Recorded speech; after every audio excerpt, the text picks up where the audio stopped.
Hello, English learners. Welcome back to English Pod. My name is Marco. And I'm Erica. And today we're going to be looking at English, slang, and informal words used in the 1980s. So this is the next part of our decades dialogues. Exactly. So the 1980s, maybe for many of our listeners, is a little bit more familiar. And there are a lot of phrases and a lot of words that were born in this decade, and we still use them today. So we're going to learn those words and phrases in this dialogue, but before we start, we need to preview a couple of words. So let's go now to vocabulary preview. Vocabulary preview.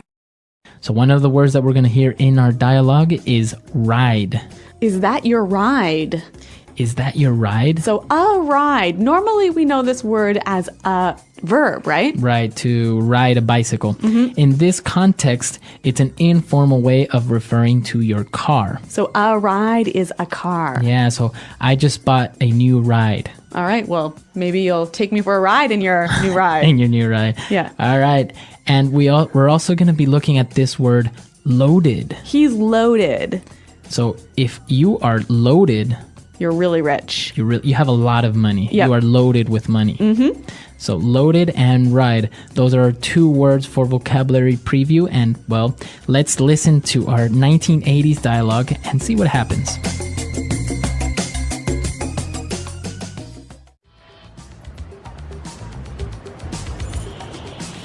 Jim, what's up, man? Charlie, is that your ride? It's butt ugly, dude. Don't be an airhead. This is a 1969 Chevy Impala. I just need to fix it up a bit. In a couple of months, this baby is gonna be wicked. Not even. Check it out. Now that's a fresh ride. Well, too bad the driver's a major dweeb. Anyone can have a car like that if their daddy's loaded like his. He's coming this way. Be cool.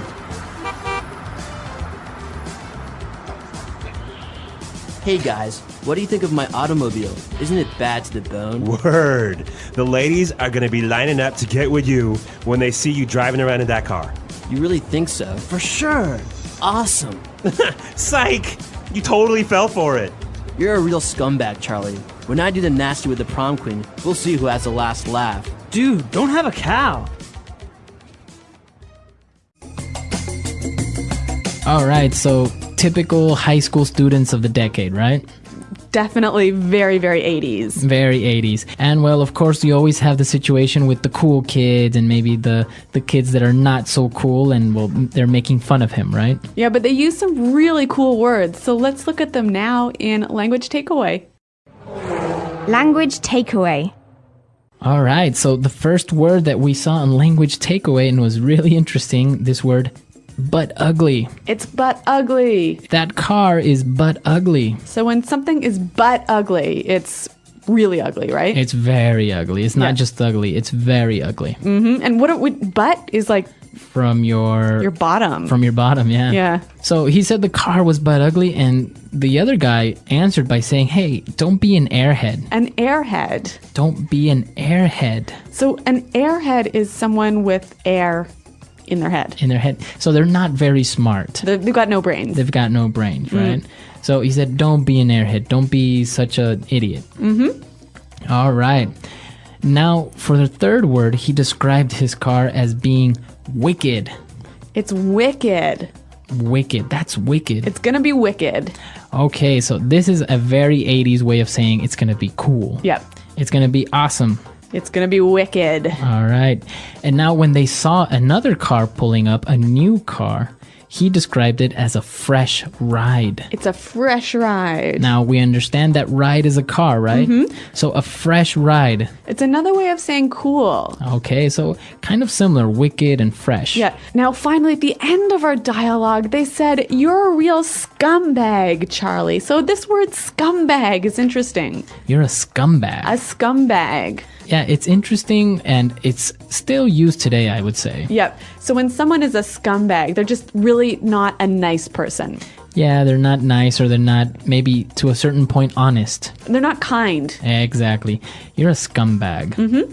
Okay, but it's not a very harsh word, right? It's not harsh to call somebody a scumbag. Well, it's not like a swear word, but it's certainly not a nice thing to say to someone. Okay, exactly. All right, so let's listen to all these adjectives that we've just looked at right now, again in our dialogue, and then we'll come back and look at some more phrases. Jim! What's up, man? Charlie, is that your ride? It's butt ugly, dude. Don't be an airhead. This is a 1969 Chevy Impala. I just need to fix it up a bit. In a couple of months, this baby's gonna be wicked. Not even. Check it out. Now that's a fresh ride. Too bad the driver is a major dweeb. Anyone can have a car like that if their daddy's loaded like his. He's coming this way. Be cool. Hey guys, what do you think of my automobile? Isn't it bad to the bone? Word, the ladies are gonna be lining up to get with you when they see you driving around in that car. You really think so? For sure. Awesome. Psych! You totally fell for it. You are a real scumbag, Charlie. When I do the nasty with the prom queen, we'll see who has the last laugh. Dude, don't have a cow. Okay, well, you know what, Marco? I love the 80s. I love the language of the 80s. I love the music of the 80s. And I'm really loving these phrases from the 80s. So why don't we look at them now in Fluency Builder? Fluency Builder. All right, so on Fluency Builder today, let's take a look at these phrases that you were talking about. And the first one is very interesting. So these two guys that were making fun of this other person that was in this nice car, and he called him a major dweeb. A major dweeb. He's a major dweeb. What a major dweeb. Now let's break this into two parts first.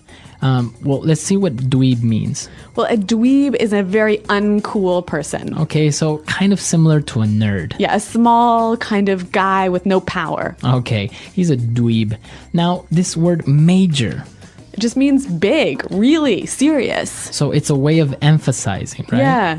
And you can say anything. You can have a major anything, like, I've got a major headache. Or I can say, I have a major problem this week. Mm-hmm. Okay, so major, a very big problem. Yep. Now they're talking about this really cool car, and the guy who is a bit of a dweeb, he said, isn't it bad to the bone? Bad to the bone. It's bad to the bone. All right, now this is also part of a famous song, Bad to the Bone, but what does it mean? Well, when something is bad to the bone, it's super cool. It's like, it's so dangerous that it's cool. Exactly. It's very, very cool. It's bad to the bone. Now, this is not used anymore. No. Don't walk out of your house and use this phrase tomorrow. All right, but it's interesting to know because there is a famous song that has this phrase in it, so bad to the bone. All right, so the car was so cool, it was bad to the bone that all of the ladies would be wanting to get with the driver. All right, so somebody wants to get with you. He just wants to get with you. So if you want to get with someone, you want to have sex with them. Right, so if you want to get with someone, basically it means that you want to have sex with them. But there's another phrase that was used in the dialogue that means pretty much the same thing. Yeah, to do the nasty. To do the nasty. They're doing the nasty. Okay, now this was a very popular way of saying it in the 80s. It means Yeah. to have sex as well. Yeah, but this one is a little bit rude, isn't it? Yeah, I think it's a little bit more direct. Yeah. If you and your friends are talking and you say, hey, I think that girl wants to get with you, it's a little bit more casual and less obvious. Yeah, yes. Do the nasty is a little bit more rude. Yeah, a little bit more direct. Yeah. And now the last phrase that we're going to look at today was made famous by the cartoons, The Simpsons. Mm-hmm. And it's don't have a cow. Don't have a cow, man. Don't have a cow. So to not have a cow, don't have a cow means? To get really angry, to freak out, to get upset. All right, so now we know that you say don't have a cow, but can I say it and use it in the positive? Can I say, hey, my boss totally had a cow today in the office? Yeah, and it means, again, so it freaked out, got angry, made a big deal of something. Okay, he had a cow. Yeah, so Frank's gonna have a cow when he finds out I smashed his car. Of course Frank is going to have a cow. How can you smash his car? All right, but now it's time for us to listen to this dialogue for the last time, and then we'll come back and talk a little bit more about this decade of the 1980s.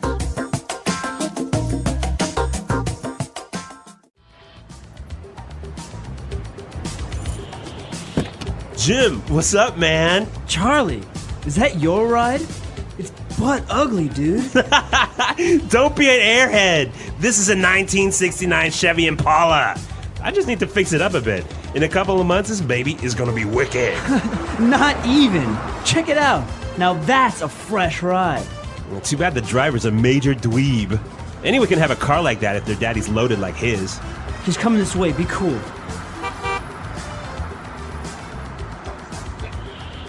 Hey guys, what do you think of my automobile? Isn't it bad to the bone? Word. The ladies are gonna be lining up to get with you when they see you driving around in that car. You really think so? For sure. Awesome. Psych! You totally fell for it. You're a real scumbag, Charlie. When I do the nasty with the prom queen, we'll see who has the last laugh. Dude, don't have a cow.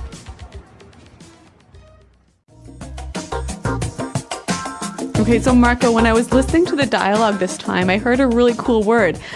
They said psych.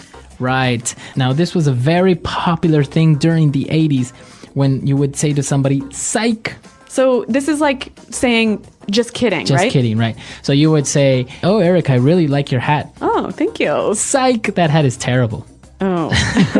Right? So that's how you would use it. You Okay. would give somebody a compliment or you would lie to somebody. Yeah. And then tell them psych and then like tell them the truth. Like, oh, that hat is terrible or oh, I was just kidding. Okay, so psych. What a great Psych. phrase. It was very, very popular. And when I was in school, we would use it as well. We would psych each other out. So do we still use this phrase today? I don't think we use it today. I don't think it's cool anymore. Well, if you'd use it, it's kind of like you're joking, right? Yeah, and I think it would make people laugh. Like, that's pretty funny. Yeah, you're joking about how you're a little bit old-fashioned. Exactly. Yeah. I'm very sure you would surprise a lot of your native English-speaking friends if you use this phrase. A good one to try out. Now, if you have any questions about this phrase or any other of the language, We're there to answer all your questions and also let us know any other lessons or topics that you would like to learn about in the future.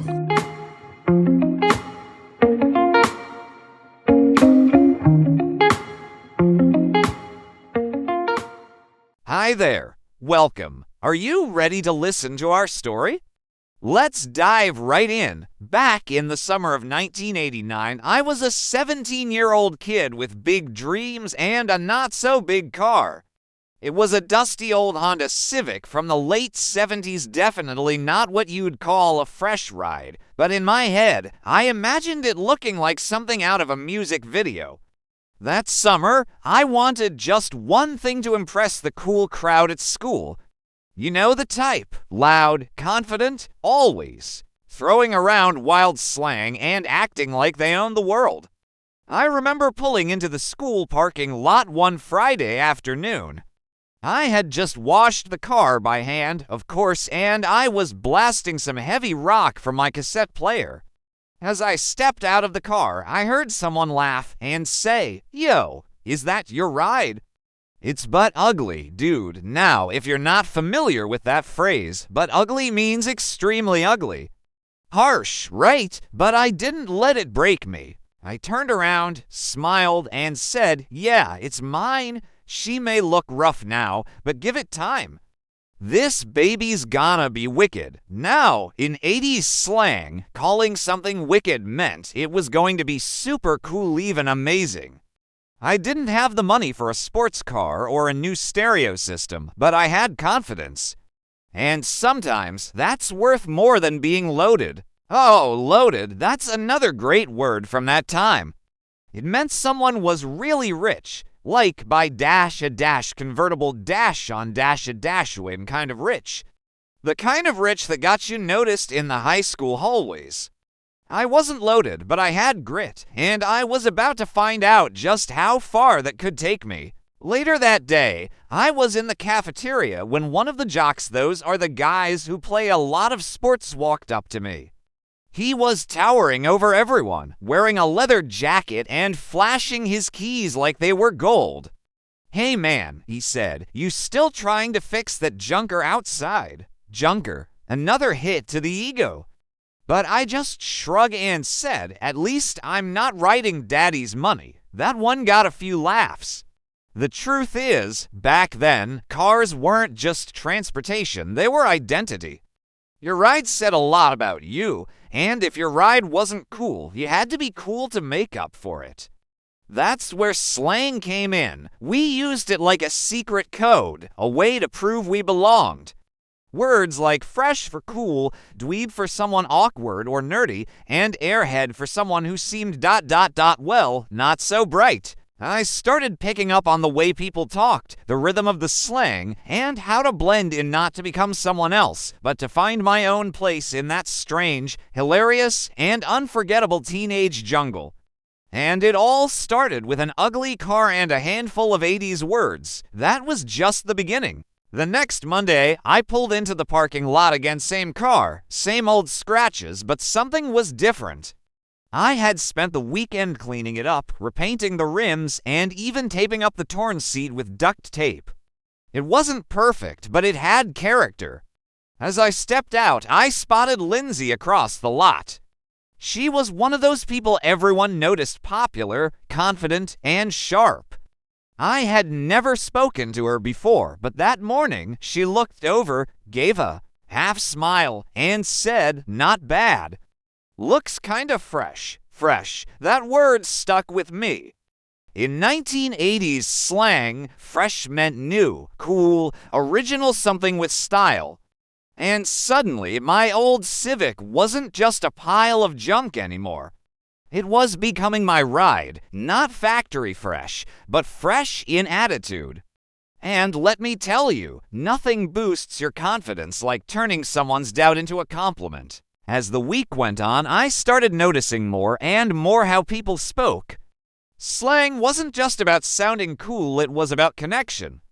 People used phrases like chill out when someone got too worked up, or take a chill pill if they were overreacting. These weren't just expressions, they were cultural signals. If you got them, you were in. If you didn't, well, you might as well wear a sign that said dweeb. Speaking of which, I started hearing that word a lot, dweeb. It's a term for someone awkward, nerdy, kind of a loser. At first, it bugged me. I didn't want to be seen that way. But then I realized something. Everyone's been a dweeb at some point. It's just a stage you pass through on the way to finding your groove. One day, while hanging around the school steps, this kid named Ray strolled up. He was wearing sunglasses indoors and had his Walkman clipped to his belt. He looked at my car, nodded, and said, "Bad to the bone." Man, I almost laughed out loud. Bad to the bone was one of the most classic 80s phrases. It meant something was completely, undeniably awesome. Dangerous cool, like the kind of cool that makes heads turn. Now here's the thing, when you're trying to learn a language or even just fit into a new group, the key is rhythm and attitude. It's not about perfect grammar. It's about listening, repeating, feeling the energy in the way people speak. When someone said word back then, it meant I agree or exactly, and when you heard psyche, you knew someone had just played a joke on you. I started weaving those words into my own speech. Not to copy others, but to speak the language of my time. It was like learning the secret moves to a dance, awkward at first, but natural once you let go. And every day, with every phrase, I felt a little more like I belonged. By midweek, something unexpected started to happen. People were talking to me more. Not because I had a shiny new car or perfect clothes, but because I had finally tapped into the vibe, the unspoken rhythm of high school life in the 80s. I was still driving my patched-up Civic, still wearing thrift store jeans, but now I was speaking their language. And let me tell you, language has power, real power. One afternoon, while waiting near the lockers, I overheard a conversation between two of the school's so-called cool kids. One of them, Darren, had just gotten a new stereo system in his dad's BMW. He was bragging about it like he'd built the thing himself. "Man," he said, "the bass on that thing is wicked." I smiled to myself. There it was again, wicked. That word meant more than cool, it meant intensely cool. Like, so cool it shocked people. So I turned around and said, "Yeah, must be nice when your dad's loaded." The hallway got quiet for a second. Loaded was a word that packed a punch meant filthy rich, spoiled even. And I said it calmly, not like an insult, but like a truth that needed to be aired out. Darren laughed. "Whatever, man, don't have a cow." That line cracked a few people up. It's a weird one, I know, but in the 80s, saying "don't have a cow" meant don't freak out, don't get all dramatic. I shrugged and replied, "I'm chill, just speaking facts." From that day on, people started seeing me differently. Not as a jock, not as a nerd, just someone who stood their ground and knew how to talk the talk. That's the thing about language. Once you understand the tone, the slang, the timing, it's like unlocking a door to confidence. Later that day, I was at the gas station, topping off the tank with coins from my glove box, when I ran into Crystal. She was in my English class, smart, always reading, but never really talked to anyone outside her group. She looked at my car, then smiled. "It's not bad," she said, "kinda old school." "Yeah," I said, "it's got character. And I'm working on making it fresh." She raised an eyebrow. "Fresh? Huh. Someone's been watching too many 80s movies." I laughed, or maybe just paying attention. We ended up talking for 20 minutes about music, movies, language, how funny it was that words could make or break your image in high school. She said, "I like that you don't try too hard. Most guys are just scumbags trying to show off." Scumbag. There's another one. A scumbag is someone shady, dishonest, rude. It's not a swear word, but it definitely doesn't feel like a compliment. It's the kind of word people used when someone crossed a line. I told her, I think most people just want to be seen. Even if they're acting like scumbags, maybe they just don't know how else to connect. She looked at me differently after that. Maybe I looked at myself differently too. Because I was realizing language wasn't just about sounding cool. It was about knowing who you are and expressing it with the right words at the right time. And when you find that voice, people start to listen. That Friday, the school was buzzing. The spring dance was coming up, and everyone was talking about it. Who was going, who wasn't, who they wanted to get with. "Yeah, get with that" was one of those phrases floating around a lot back then. It didn't just mean hang out. It meant getting close, romantically. You'd hear it whispered in hallways, written on notes passed during class, or bragged about in locker rooms. But here's the thing, in high school, the way people talked about relationships, crushes, and popularity was a game of performance. Everyone used slang not just to express how they felt, but to cover it up, too. Instead of saying, "I like her," they'd say, "I want to get with her." Less vulnerable, more in control. Crystal and I had been talking more since the run-in at the gas station. We'd started walking together after school, sharing jokes, ideas, stories. It wasn't anything official, but it felt real. I remember one moment clearly. We were sitting outside near the bleachers, eating cheap vending machine snacks, when she asked, "You ever worrying about being called a dweeb?" It made me pause. I smiled. I used to, but I think we've all been dweebs at some point. Honestly, being called a dweeb just means someone noticed you don't fit their mold. That's not a bad thing. A dweeb in 80s slang is basically someone who's awkward, uncool, a misfit.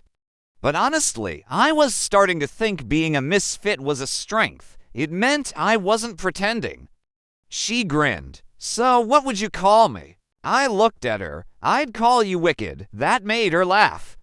Wicked, I repeated, as in insanely cool, not evil. That afternoon, she asked if I was going to the dance.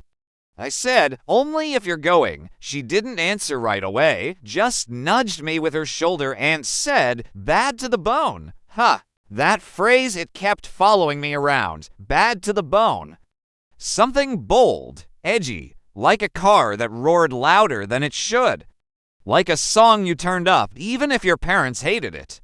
That was how I wanted to feel. Not perfect, just unapologetically real. But not everyone appreciated the shift in me. Some people didn't like that I wasn't acting the same anymore. One guy from gym class, Tony, came up to me in the locker room and said, "You think you're cool now? Hanging with Crystal, throwing around slang like you're some jock." I didn't flinch. Nah, I'm just not trying to be someone I'm not. He rolled his eyes and walked off. As he left, I called out, "Chill out, man. Take a chill pill." That one got a few smirks. Another 80s phrase, "take a chill pill," meant calm down, often used when someone was taking things way too seriously. Later that night, I wrote down everything I was learning. Not just the slang, but the feeling behind it. The way people used words to hide, to fit in, to stand out. And how sometimes just saying what you mean in your own voice could be the boldest move of all. I was starting to realize that I didn't need a cool ride or a rich dad to be respected. I just needed my own language, my own truth, and maybe someone like Crystal who saw through all the noise. The night of the dance came fast. I wasn't planning on making a big entrance, come on, it's not like I was rolling in with a limo. But I had cleaned up the Civic again, added a homemade decal to the rear window that said "Wicked Wheels," a little cheesy, sure, but it felt right. I even tied a bandana around the rear view mirror just for flair. It wasn't fancy, but it was me. As I pulled up near the school gym, the lot was filled with shiny cars, some with booming stereos, others with their engines revving just for show. A couple of the guys from school spotted my car, and one of them shouted, "Yo, that ride is still but ugly." There was laughter, but I didn't care this time. I stepped out, leaned on the hood, and said loud enough for them to hear, "Yeah." At least I didn't have to borrow mine. A few heads turned. Someone even said, "Burn." That's when I saw Crystal walk up, wearing a denim jacket covered in 80s band patches and those classic high-top sneakers. She looked awesome. Not prom queen perfect, but real effortless. My kind of cool. She grinned. "Is this the famous Wicked ride I've heard about?" I opened the passenger door for her. "Hop in. Let's make an entrance." We pulled up to the gym, music blasting from inside, and walked in like we didn't care what anyone thought. And honestly, we didn't. The lights were low, disco ball spinning, and everyone was either dancing, pretending not to care, or doing their best to look cooler than they felt. As we stood off to the side, watching the crowd, Crystal turned to me and said, "Half these people are total airheads." I laughed. "You're not wrong." See, airhead was one of those 80s gems, meant someone who was spacey, not too sharp. The kind of person who talked a lot without really saying anything. We danced, we laughed. At one point, Darren, the loaded guy with the BMW, came over and gave me this weird nod. Not friendly. Not hostile, just ... surprised. I think he couldn't believe that the dweeb with the junker had somehow ended up there, in the middle of it all, with the coolest girl in the room. Then out of nowhere, he said, "So, you and Crystal, huh?" Before I could answer, Crystal leaned in and whispered, "Psyche." That got me. I burst out laughing. Psyche, the ultimate 80s way of saying just kidding. She was messing with me, and it was perfect. But the moment stuck with me, because underneath the joke, we both knew something real was happening. We were two people who didn't quite fit into anyone else's definition of cool, and yet somehow, we'd created our own version of it. Later that night, as we sat in the car eating drive-thru fries, she looked at me and said, "You know, people talk a lot about getting with someone, like it's a goal or a trophy." I nodded. "Yeah, like they're chasing a title instead of a connection." She looked over at me, "But this feels better. No slang, no performance.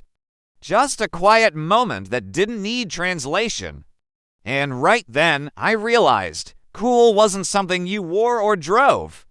It was something you lived, one word, one choice, one moment at a time. The Monday after the dance, everything felt a little different. Not because something dramatic had happened, but because I felt solid. Like I had finally found my place not by changing who I was, but by owning it. I walked through the halls, said hey to people I usually passed in silence, and even got a few nods from the cool crowd. Funny how that works. Sometimes, all it takes is showing people you're not trying to impress them. In English class, Mr. Thompson gave us an assignment to write a personal essay, something about a time you discovered your voice. I smiled when I heard that. Because for me, it wasn't one single moment.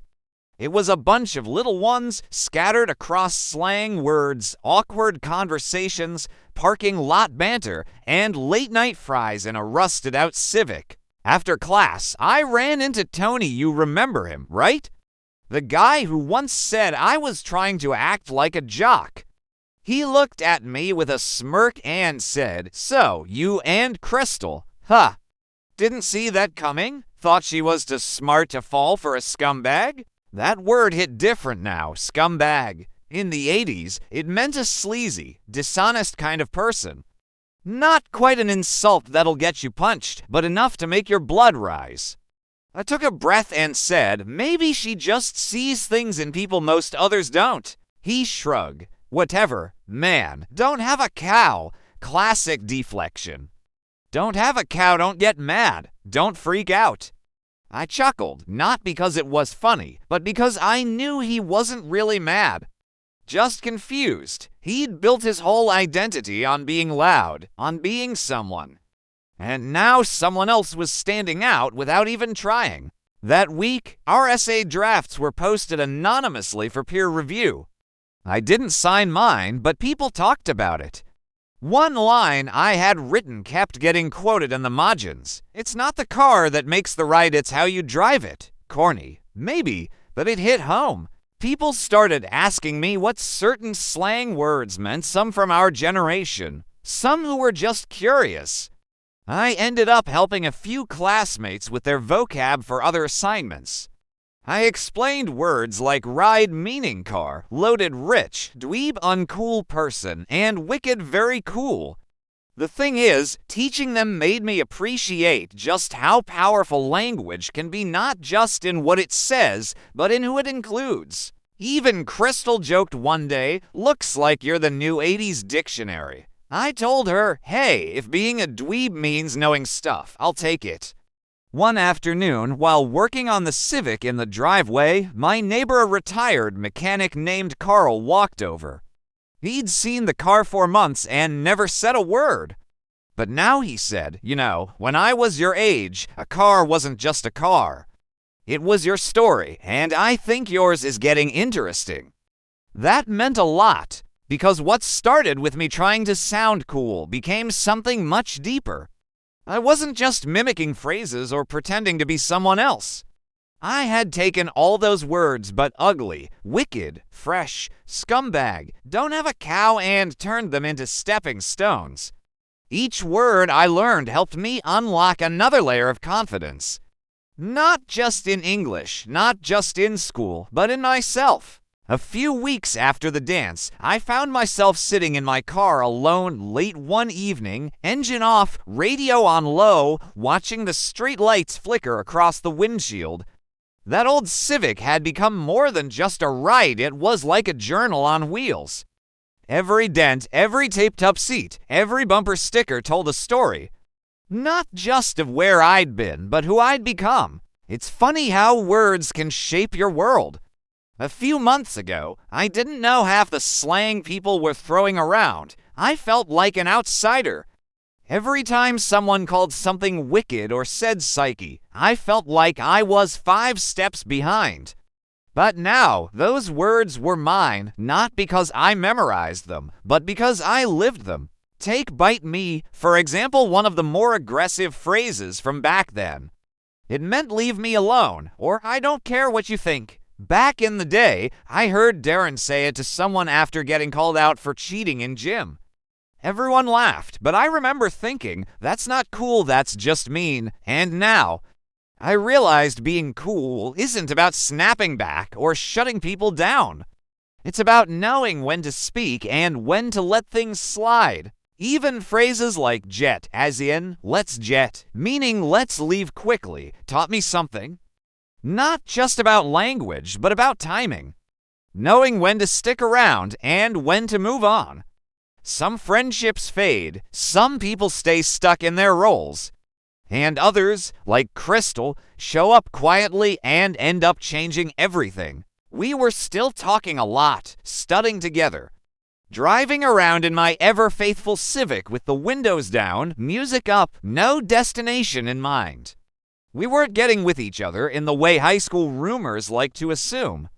We were building something slower, more real. Something based on conversations, jokes, and silence that didn't need to be filled. One night, we parked by the lake, watching stars ripple across the water. She looked over and said, "You know what I like about you? You don't try to hard. You just talk like ... yourself." That hit deep.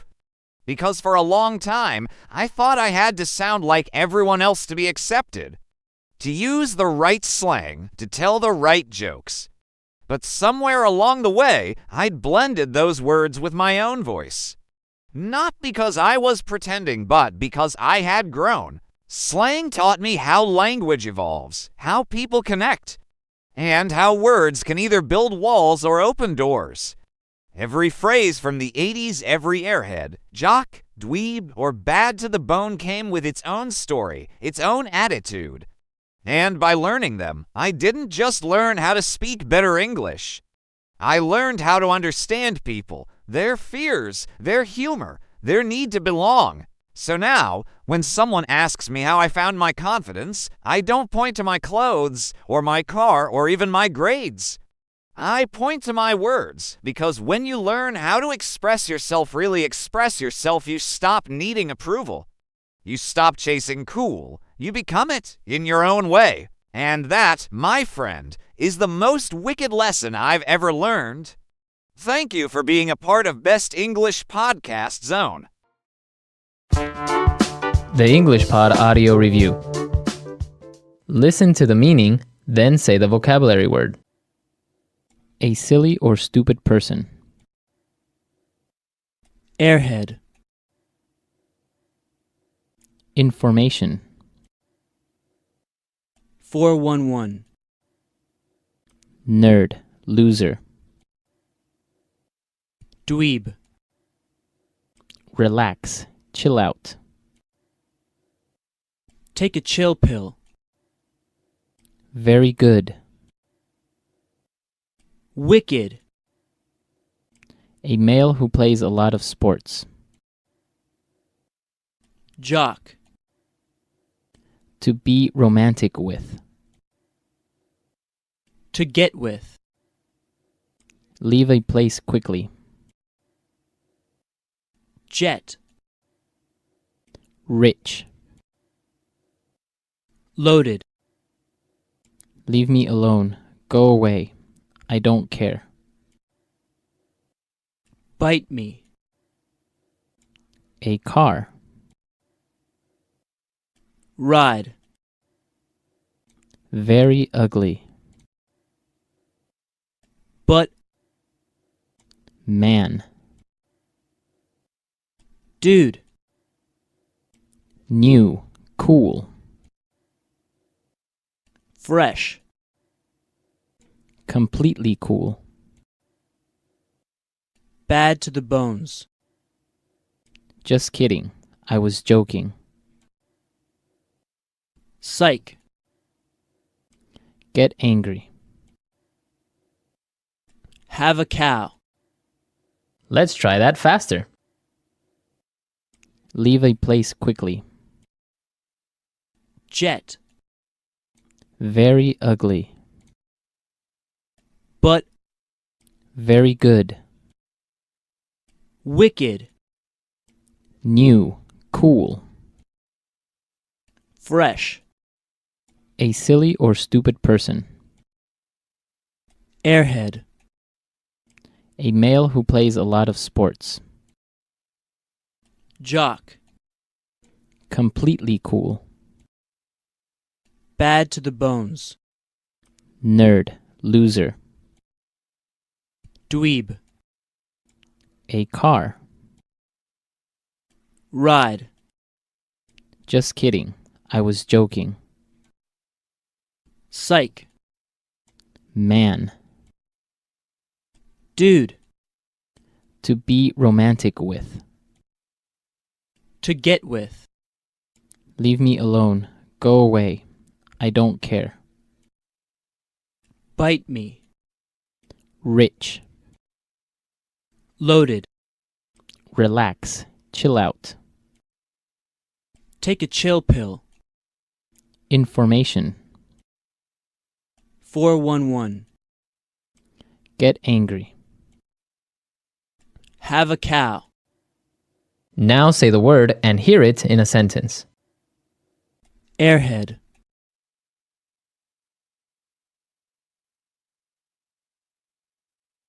I dated a girl in college and she was a real airhead. She thought Europe was a country. Airhead.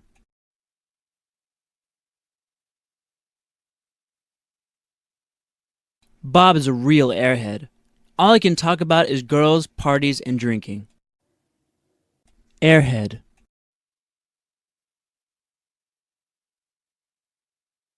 Can you believe that Nick called me an airhead?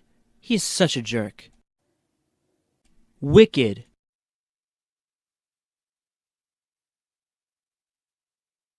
My brother is an amazing hockey player. He has a wicked slap shot. Wicked. I just saw the new Terminator movie and it's wicked. Wicked.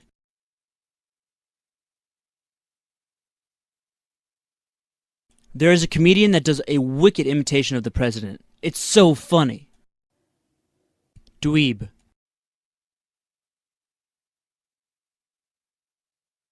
My classmates in high school thought I was a dweeb because I liked math. Dweeb. Stop being a dweeb. Let's go out tonight. You can study tomorrow. Dweeb.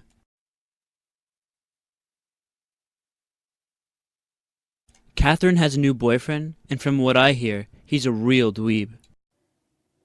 Loaded.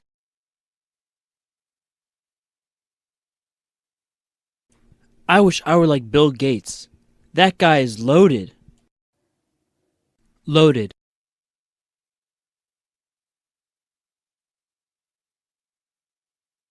Jason's father owns stock in most Fortune 500 companies. That guy is loaded. Loaded.